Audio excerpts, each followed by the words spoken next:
ये बाटा है? जी सर, ये बाटा है।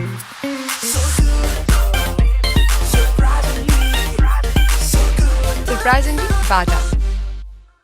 नमस्कार साथियों, मैं आपका दोस्त बिजनेस कोच डॉक्टर उज्जवल पाटनी। बिजनेस गुरुकुल में एक बार मैंने पार्टिसिपेंट से पूछा, भाई इंडिया की 5 टॉप ट्रस्ट वाली कंपनीज का नाम बताओ। सब ने कहा टाटा, किसी ने कहा बिरला, लेकिन कुछ ने क्या कहा पता है? बाटा।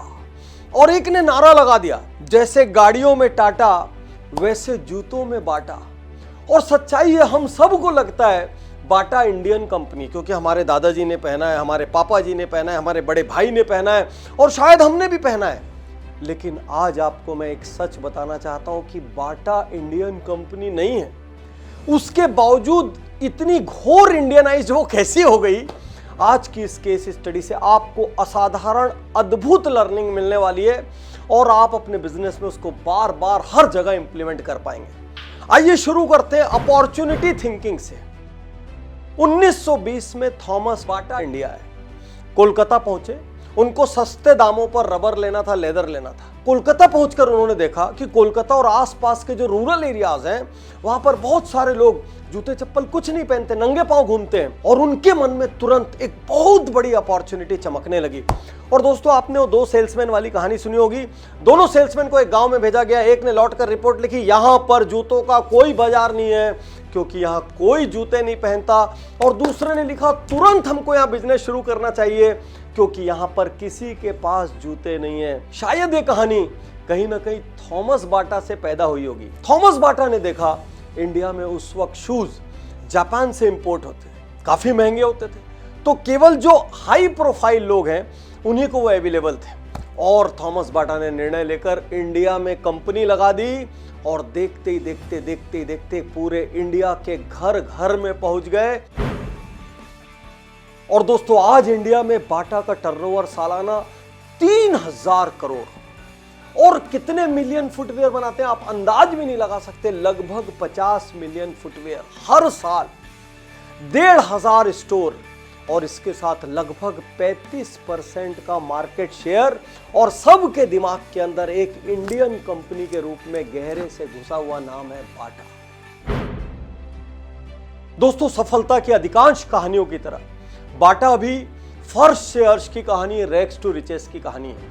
अपने भाई और बहन से कुछ डॉलर उधार लेकर थॉमस बाटा ने 2 कमरों में किराए के मकान में जूतों का काम शुरू किया। महज 2 सिलाई मशीन से काम शुरू किया। धीरे धीरे कुछ लेबर रखे और देखते ही देखते दुनिया की सबसे बड़ी कंपनी खड़ी की। शॉर्ट में इसलिए बता रहा हूं क्योंकि यदि आपके पास किसी किस्म की तंगी है, आपके पास किसी किस्म की कमी है, प्लीज उसको अपना बहाना मत बनाइए। क्योंकि दुनिया भर में अधिकांश कहानियां, उज्जवल पाटनी शो की आज तक की अधिकांश success stories rags to riches है। अक्सर बड़े वही बनते हैं जिनके पास साधनों और संसाधनों की कमी होती है। मेरा सबसे फेवरेट सिद्धांत, जिस पर मैंने वीडियो भी रिलीज किया है, पॉसिबिलिटी थिंकिंग, संभावना भरी सोच। साथियों, थॉमस बाटा के पास लेदर खरीदने के लिए पैसे नहीं थे, लेदर बहुत महंगा था। तो थॉमस बाटा ने यह सोचा, क्यों ना कपड़ों के जूते बना लें। जूते तो कपड़ों से भी बन सकते, वजन में हल्के रहेंगे, नए रहेंगे। और इस पॉसिबिलिटी थिंकिंग के आधार पर कैनवास शूज का जन्म हुआ। देखते ही देखते वो सुपर हिट हो गए, क्रेज बन गए। आज मैं आपसे कहना चाहता हूं, आपके पास क्या पॉसिबिलिटी है? Start with what you have. जो आपके पास है वहीं से शुरू करें। Start from where you are, जहां आप खड़े वहीं से शुरू करें। बहानों की जगह जिस दिन आप संभावनाएं देखने लग जाएंगे ना, आप भी बाटा जैसा कोई साम्राज्य क्रिएट कर सकते हैं। जितने भी बड़े अचीवर्स को मैंने आज तक देखा है, यकीन मानिए वो लोग सीखने में बेतहाशा बिलीव करते हैं। इसीलिए हमारे सेमिनार्स में बड़े बड़े घरानों के लोग, बड़ी बड़ी साइज के लोग आया करते थे। और कई बार सबके मन में विचार आता था, इनको सीखने की क्या जरूरत है। लेकिन अक्सर ये लोग अपग्रेडिंग में बहुत बिलीव करते हैं, क्योंकि सबका मानना है if you are not upgrading you are downgrading. और थॉमस बाटा भी उसी ब्रीड के थे। तो उनको ये लगा, मैं जो मैनुअल तरीके से जूते बना रहा हूं, इससे मैं स्केल अप नहीं कर पाऊंगा। उनके आसपास कोई ऐसा रोल मॉडल नहीं था जिससे वो सीख सकें। उन्होंने उस समय पैसों की भयंकर तंगी के बीच अमेरिका जाने का निर्णय ले लिया। वहां गए, बहुत मुश्किलों के बीच उन्होंने मास प्रोडक्शन की स्ट्रेटेजी सीखी, सबसे बेस्ट दिमाग से सीखी, सबसे बेस्ट यूनिट से सीखी और वापस आकर पूरी दुनिया में मास प्रोडक्शन की यूनिट्स लगाई। आज आपसे कहना चाहता हूं, यदि आपको स्केल अप करना है, यदि आपको बड़ा बनना है, तो आपको हर क्षण अपग्रेड करना होगा, हर क्षण सीखना होगा। जब भी आपको यह लगने लग जाएगा अहम ब्रह्मस्मि, मैं सब जानता हूं, समझना उसी दिन निपटने का टाइम स्टार्ट हो गया। सीखने के लिए अपने पीयर्स से सीखिए, अपने कॉम्पिटिटर से सीखिए, हम जैसे लोगों से सीखिए, हमारे कोर्सेज से सीखिए, कहीं से भी सीखिए, लेकिन सीखिए and always learn from the best if you want to be the best.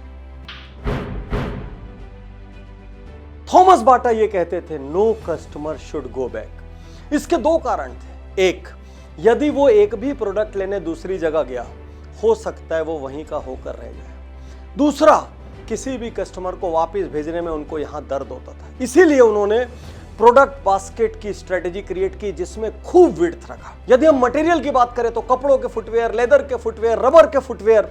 यदि हम एज की बात करें तो एक छोटे बच्चे से लेकर एक अडल्ट, एक दादाजी की एज तक भी उनके पास सारी वैरायटी थी। और यदि हम फैशन की बात करें तो हाई फैशन से लेकर बेसिक कन्वेंशनल तक ऐसी प्रोडक्ट विड्थ क्रिएट की कि लोग फैमिली स्टोर की तरह बाटा में आते थे। मम्मी पापा, बेटा बेटी, सबके लिए कुछ ना कुछ मिलता था। आपके सामने भी ये सवाल है, क्या आपके कस्टमर बहुत से प्रोडक्ट्स नहीं होने की वजह से लौटते हैं? क्या आपके पास ऐसी कोई भी गुंजाइश है कि आप अपने प्रोडक्ट का विड्थ बढ़ा सके, अपने प्रोडक्ट का बास्केट बढ़ा सकें? हो सकता है किसी चीज में प्रॉफिट कम हो, किसी चीज में प्रॉफिट ज्यादा हो, लेकिन कस्टमर किसी भी हाल में कॉम्पिटिटर के दरवाजे पर नहीं जाना चाहिए। इस सिद्धांत को गांठ बांध। बाटा को हर आदमी प्राइसिंग स्ट्रेटेजी की वजह से जानता है। इसको जानने के लिए ना एक बार विजन समझना होगा। बाटा का विजन क्या था? To make great shoes accessible for everyone. दो बातें गौर करने लायक है। एक, ग्रेट शूज मतलब क्वालिटी, एक्सेसिबल फॉर एवरीवन मतलब प्राइसिंग। बाटा ने क्या किया?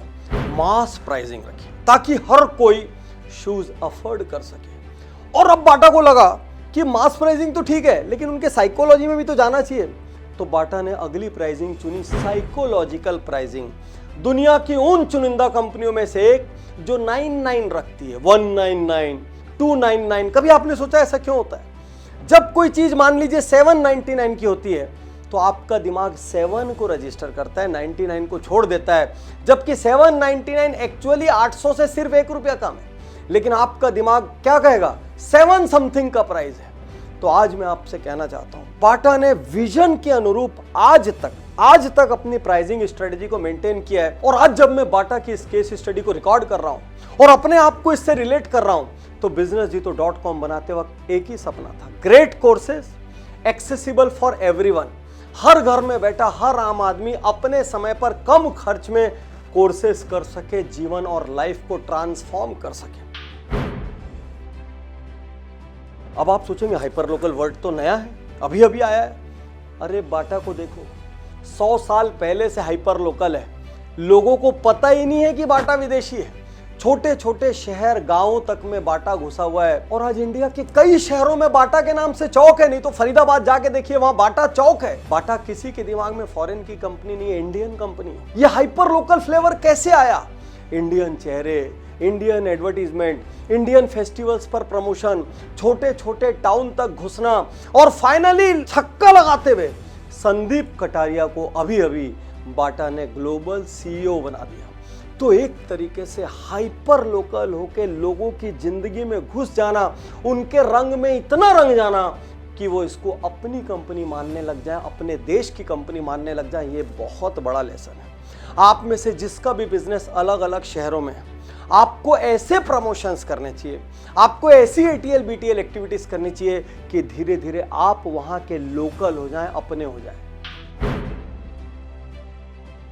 साथियों, एक्विजिशन एक खतरनाक शब्द है। कभी कभी आपको जिंदा रहने के लिए दूसरी कंपनी को एक्वायर करना पड़ता है, और कभी कभी आपको ग्रो करने के लिए दूसरी कंपनी को एक्वायर करना पड़ता है, और कभी कभी कंपटीशन को साफ करने के लिए दूसरी कंपनी को एक्वायर करना पड़ता है। नहीं तो आप चारों तरफ देखिए, हमारी एक पीडीलाइट की केस स्टडी देखिए, पूरी पीडीलाइट की ग्रोथ एक्विजिशन बेस्ड है। अभी अभी आप बाइजू की न्यूज देख रहे, देखिए उन्होंने आकाश को एक्वायर किया, उन्होंने व्हाइट हेड जूनियर को एक्वायर किया। बाटा बहुत होशियार था। बाटा को यह समझ आ गया कि यूथ धीरे धीरे मेरे फुटवियर की तरफ नहीं आ रहा है, और मैं पापा जी और दादाजी वाला लेवल पे चला गया हूं, और बाटा ने वहां से एक्विजिशन स्टार्ट किया। एक्विजिशन इसलिए जरूरी था ताकि बाटा सरवाइव कर सके, और एक्विजिशन इसलिए जरूरी था कि बाटा नया फुटफॉल अट्रैक्ट कर सके, और एक के बाद एक बाटा कंपनियों को एक्वायर करता चला गया। स्क्रीन पर लगातार देखिए कितने नाम आ रहे हैं, और देखते ही देखते बाटा ने वापस मार्केट में मॉडर्न प्लेयर की छवि क्रिएट कर ली। और एक तरीके से कहा जाए तो ये बाटा का रिवाइवल था।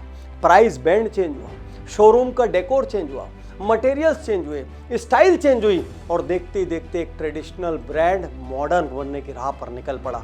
आज मैं आपसे कहना चाहता हूँ, क्या आप अपने बिजनेस को समय के हिसाब से बदल रहे हैं? क्या आप आज कस्टमर्स को लगातार खो रहे हैं कि उनको एक्वायर करने के लिए अपने आप को चेंज कर रहे हैं? यदि आप खुद चीज़ें बिल्ड नहीं कर सकते तो क्या आप कॉम्पिटिटर्स को एक्वायर कर सकते हैं? क्या आप लोगों को एक्वायर कर सकते हैं? क्या आप टेक्नोलॉजी को एक्वायर कर सकते हैं? याद रखिए, आपका स्मॉल बिजनेस हो चाहे बिग बिजनेस हो, आप एक स्टाफ हो चाहे एक ओनर हो, इस केस स्टडी में अद्भुत लर्निंग है। अपॉर्चुनिटी से लेकर पॉसिबिलिटी तक, प्राइसिंग से लेकर लोकलाइजेशन तक बहुत कुछ सीखने लायक है और अप्लाई करने लायक है। प्रश्न ये है, आप सीखेंगे और अप्लाई करेंगे, या एक बार फिर उज्जवल पाटनी यूट्यूब चैनल पर कुछ कमेंट लिखेंगे, घर जाएंगे, चादर ओढ़ के सो जाएंगे। साथियों, एक के बाद एक केस स्टडी देखने से जीवन नहीं बदलेगा। जीवन तब बदलेगा, व्यापार तब बदलेगा, कैरियर तब शिखर पर जाएगा जब आप एक के बाद एक लर्निंग्स को निकालेंगे, निकाल के इंप्लीमेंट करेंगे, चुनौतियां लेंगे क्योंकि बदलाव कठिन है, और फिर भी आगे बढ़ेंगे। तब शायद आपके नाम से भी एक केस स्टडी किसी दिन मैं बनाऊंगा। शुक्रिया, धन्यवाद, थैंक यू। मैं तैयार हूँ, मैं तैयार